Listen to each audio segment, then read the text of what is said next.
Hi everyone, my name is Katerina Lengold. Welcome to my channel. Today we're talking a very controversial issue. We're talking about self-love and selfishness. And a lot of people want to grow self-love, right? We want to be in more connection with ourselves and learn to love ourselves truly. But we don't want to be selfish. And a lot of people confuse this two.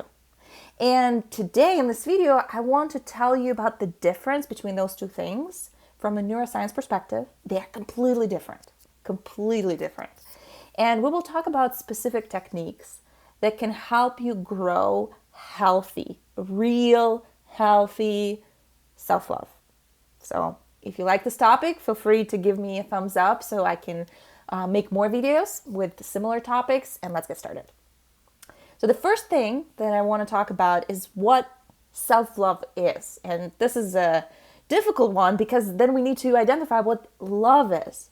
And obviously there's a biological, there is psychological, there is also philosophical approach to this. But let me tell you from which perspective I'm going to look at this.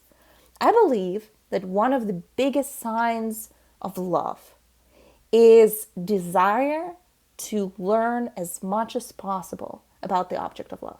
If we love art, Monet, for example, recently went to a museum in France and was just obsessed about everything that he was doing, and I wanted to learn as much as possible about this artist. So when you love architecture, you want to learn about it. When you love a person, you meet somebody and you start falling in love. Of course, there's a gazillion of things that are happening with your physiology, but in terms of your mental, in terms of the behavior, your psychological response to it, you want to know everything you can about this person. What shows do they like? What books did they read? What was their childhood like? We're curious to explore as much as possible about this particular person. And we feel loved when somebody is genuinely interested in who we are, what we are like, how do we think. And I think that this also applies to self-love. When do we see true self-love? It's the genuine curiosity about yourself, about the person who you are. What do you like? What do you dislike? What excites you? What bothers you? What bugs you? What dreams you have? It's so interesting. We spend so much time learning about other things. You're watching this video, trying to learn about the world, we watch news, trying to see what happens in the lives of celebrities. We talk about, our colleagues in the office. But how much time have you spent this week sitting there with the most important person in your life, with yourself, and asking yourself a question? Hey, how am I doing? How am I doing? We constantly asking other people, how are you doing? When was the last time you asked yourself how you are doing? Hey, do you really like this project? Do you really like this kind of environment? Do you really like... How often do we ask ourselves, hey, what is important to you? I talk a lot about productivity, and one of the biggest problems when people set goals is they don't know what they want. They don't know what is important to them. And I think the true sign of any love, and self-love in particular, is this genuine curiosity about this most important person, yourself. And this desire to find out as much as possible about this person. So here we have the very first practice. Spending some time having a date with yourself. At least once a week. I try to do it every morning. I love tea. I make myself a beautiful cup of tea.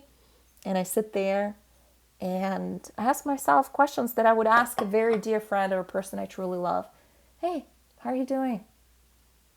How are you feeling today? What bothers you today? What are you excited about today? What do you feel proud of? What are you looking forward to? Simple questions, the same questions I would ask a dear friend. And I will write it down because sometimes it's hard to have a dialogue with yourself without a piece of paper, at least for me. So I write it down. And I feel heard. I feel loved. I feel appreciated. I feel seen by the most important person in my life, by myself. And this is so precious. This is so precious to give this unconditional curiosity to yourself. That's the foundation.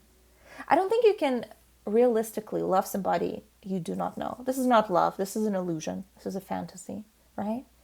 You have to get to know yourself. This is the person you will have to spend your entire life with. Statistically, half of the marriages end in divorce, but we will have to deal with ourselves for the rest of our lives until the very last breath. You will have yourself as the most important advocate, most important friend. And I think it's worth spending a few minutes each day hanging out with this person and getting to know them. That will add clarity to your goals. That will add clarity to things you say no to. Because without this deep, real connection with yourself, everything else would be just hacks, tricks, and with no real foundation. I promised in the beginning of the video that we will talk about selfishness and how a lot of people confuse selfishness and with self-love. And I have an assumption that you can test for yourself.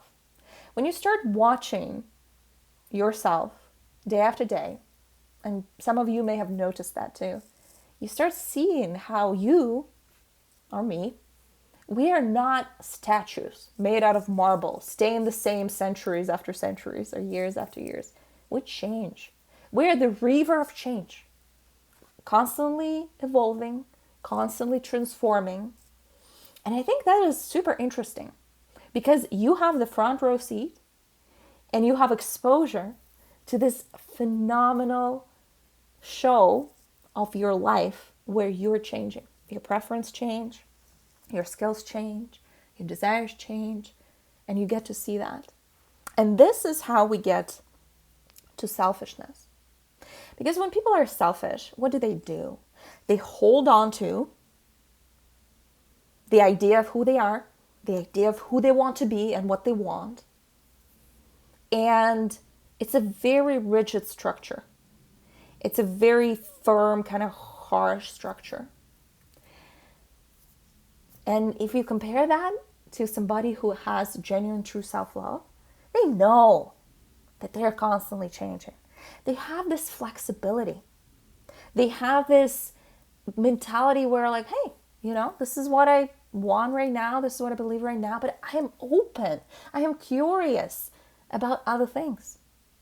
And this actually, in our brain, there's very interesting circuits that give us this mental flexibility, this capacity to, instead of being protective of this rigid belief of who we are and who we aren't, which a lot of selfish people display, where they're trying to take advantage of others, we instead have much more flexibility because we know where this flow of changes that we observe day after day. And so there is no reason to be rigid. You can be very agile. You can be very flexible. And this is what actually gives you a sense of joy in life. There's another part to that. When selfish people, the way they act, they're trying to take advantage of others in the hope that that will give them some benefits. It is completely impossible to hurt somebody, to cause somebody pain, and not feel it. You have to be a complete sociopath to be able to do that. Why? Because all of us have evolved as very social creatures. The reason why Homo sapiens have evolved as far as they have is because of very strong bias towards collaboration. Our ancestors hunted together and worked together, and this is what allowed them to be on the top of the food chain. And so our brains are insanely social. That's why we care so much about the opinion of other people, because it's wired in our brain. Now, we have circuits, and you probably heard about mirror neurons. There's a part of our brain called insula, which allows us to feel our internal perception. Like, if I feel tense, if I feel pain, if I feel discomfort, so we can introspect. But we also, with those mirror neurons and insulates involved into this, we also sense other people. When somebody starts crying, we watch a movie, we feel it. Like right now, you see I have this energy and love for the topic that I'm describing to you. You probably can't help but feel some of that, right? We mirror each other's emotions. We can't help it. That's how our brains are designed. You can't turn it off. You can try to pretend and suppress it, but you can't completely turn it off. Why does it matter in the context of selfishness? Well, it actually matters a lot. Because when we're being selfish and we're hurting others, we inevitably suffer ourselves. We may try to pretend we're not, but because of how responsive our brains are to the mental states of others, we can't help but feel their feelings, the feelings we caused. And so I think person who's truly in touch with themselves, who truly love themselves, they can't be selfish because their insula is trained to feel this discomfort in themselves. They can't stand it in others. Like they wouldn't want to hurt somebody else because it hurts them. What's the point? So I do believe that self-awareness, spending time with yourself, having those beautiful dates with yourself is the path to loving other people and being less selfish, not more selfish. Here's another technique for you to get to know yourself. You can sometimes spend a few minutes just watching your thoughts. You can close your eyes, and I pretending like I'm standing on top of a skyscraper and there's a bunch of cars that are my thoughts moving around, some very loud, like big, fire truck, and some very quiet and small, but still kind of interesting. And just watch my thought process, the way it happens. This trains your brain. In addition to being interesting and calming all by itself, it also trains your brain for this skill of introspection. And when you're able to introspect, you're able to connect with others better as well. So it's kind of interesting because loving yourself helps you love others.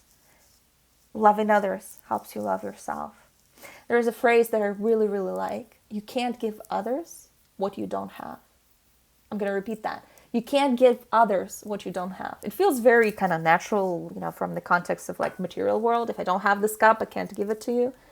But we oftentimes try to give love to other people when we haven't figured out how to have it for ourselves. Understanding, same thing. If we stop judging others, we stop judging ourselves. So the path to self-love is also a path to deeper, meaningful, beautiful relationships with others. These two things are completely interconnected just because of the nature of our brain.